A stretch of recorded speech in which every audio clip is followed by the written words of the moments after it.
Hello students, welcome to my YouTube channel Shri Karni classes. इस चैनल पर आपको मैथ्स की क्लासेस देखने को मिलेगी। तो स्टार्ट करते हैं 8th क्लास की मैथ्स, जिसमें चैप्टर फर्स्ट है परिमेय संख्याएं। परिमेय संख्याएं अर्थात रैशनल नंबर्स। संख्या गणित में मात्रा या परिमाण को दर्शाने वाली मौलिक इकाई को संख्या कहते हैं, जिसका उपयोग हम गिनने में, मापने में और नामकरण करने में करते हैं। ऐसे अंक गणितीय मान जो 0, 1, 2 से लेकर 9 तक के अंकों से मिलकर बनते हैं संख्या कहलाते हैं। अब संख्या कितने प्रकार की होती है? संख्या होती है 2 प्रकार की। संख्या 2 प्रकार की होती है, वास्तविक संख्या, काल्पनिक संख्या, रियल नंबर्स और इमेजिनरी नंबर्स। काल्पनिक संख्याएं हम बड़ी क्लासों में पढ़ेंगे। अभी हमें वास्तविक संख्याएं पढ़नी है। वास्तविक संख्या मूलतः 2 प्रकार की होती है। परिमेय संख्याएं जो आज का हमारा चैप्टर है, और दूसरी होती है अपरिमेय संख्याएं, मतलब इरेशनल नंबर्स। वास्तविक संख्याओं को जानने से पहले कुछ डेफिनेशंस हमें पता होनी चाहिए। प्राकृत संख्याएं, पूर्ण संख्याएं, धनात्मक संख्याएं, ऋणात्मक संख्याएं और पूर्णांक। तो सबसे पहले हम जानेंगे प्राकृत संख्याओं के बारे में। प्राकृत संख्याएं नेचुरल नंबर्स, नेचुरल जो बिल्कुल नेचुरली आती हो, अर्थात 1 से लेकर अनंत तक चलने वाली संख्याएं प्राकृत संख्याएं कहलाती हैं।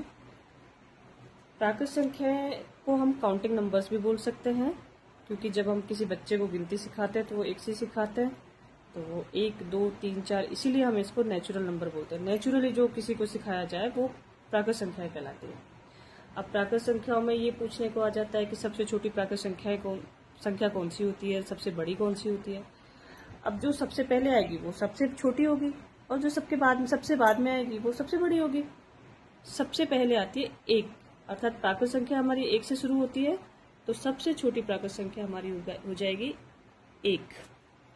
और सबसे बड़ी प्राकृत संख्या होती है हमारी इन्फिनिटी। इसको हम इन्फिनिटी भी कहते हैं, हिंदी में अनंत बोलते हैं, और इसको इमेजिनरी नंबर भी बोल सकते हैं या फिर असंभव नंबर भी बोल सकते हैं। मतलब इन्फिनिटी एक ऐसा नंबर है, कल्पना से भी, कल्पना के भी बाहर, मतलब हम कल्पना ही नहीं कर सकते ऐसा नंबर, तो इसको असंभव नंबर भी हम कह सकते हैं।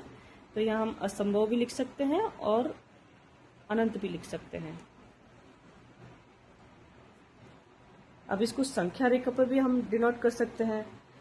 संख्या रेखा पे एक लाइन बनाई जाती है ऐसे, और इसके राइट हैंड साइड में एक बीच में डॉट होता है, और इसके राइट हैंड साइड में जो नंबर्स चलते हैं वो प्राकृत संख्याएं होती हैं।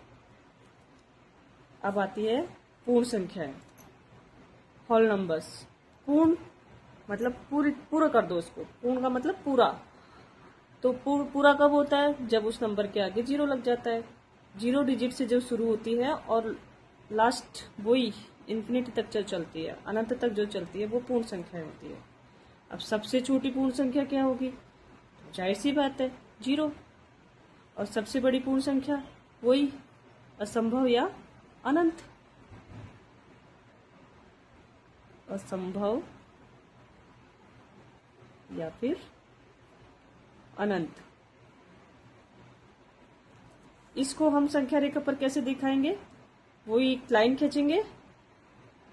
प्राकृत संख्या में जो ये डॉट था, इसको हम 0 से डिनोट करेंगे बस, और फिर वो जैसे प्राकृत संख्या चलती जाती है आगे तक, उसी तरीके से हम इसकी संख्या रेखा पर हम इसको डिनोट करेंगे।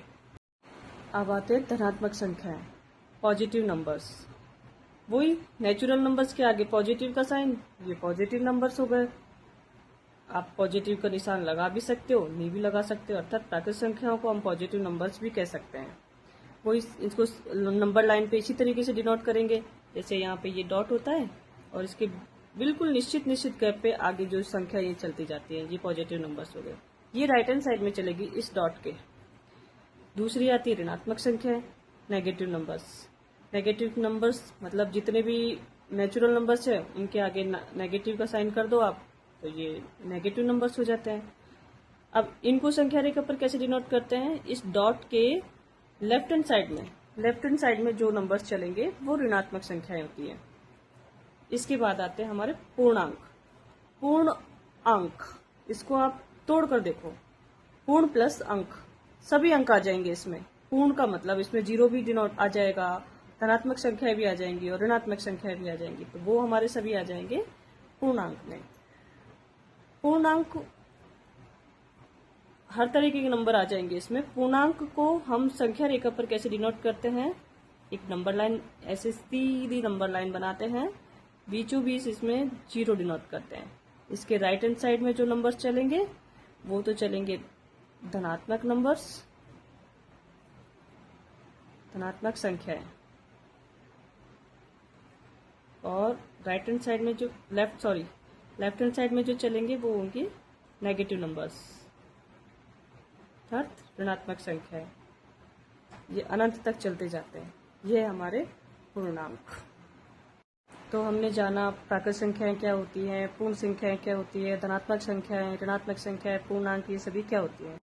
अब आता है हमारा टॉपिक परिमेय संख्या, रैशनल नंबर। ऐसी संख्याएं जिन्हें p/q के रूप में लिखा जा सके उन्हें परिमेय संख्या कहते हैं, जहां q नॉट इक्वल 0 होना चाहिए। फॉर एग्जाम्पल 1/2, माइनस के 3/4, 0, 5/3 आदि। सिंपल वे में भिन्नों को भी हम परिमेय संख्या कहते हैं। भिन्न हुए, दशमलव हुए, ये सब परिमेय संख्याओं के अंदर आते हैं, जहां पे हर नॉट इक्वल 0 होना चाहिए। 0 भी एक परिमेय संख्या है। 0 के नीचे किसी भी नंबर को हम लिखकर परिमेय संख्या बना सकते हैं। तो स्टूडेंट्स, इस वीडियो में हम इतना ही करेंगे। नेक्स्ट वीडियो में हम परिमेय संख्याओं के गुणधर्म पढ़ेंगे, प्रॉपर्टीज ऑफ रैशनल नंबर्स। आपको ये वीडियो कैसा लगा मुझे कमेंट करके ज़रूर बताइए, और हो सके तो लाइक करें, सब्सक्राइब करें और अपने दोस्तों के साथ शेयर करें।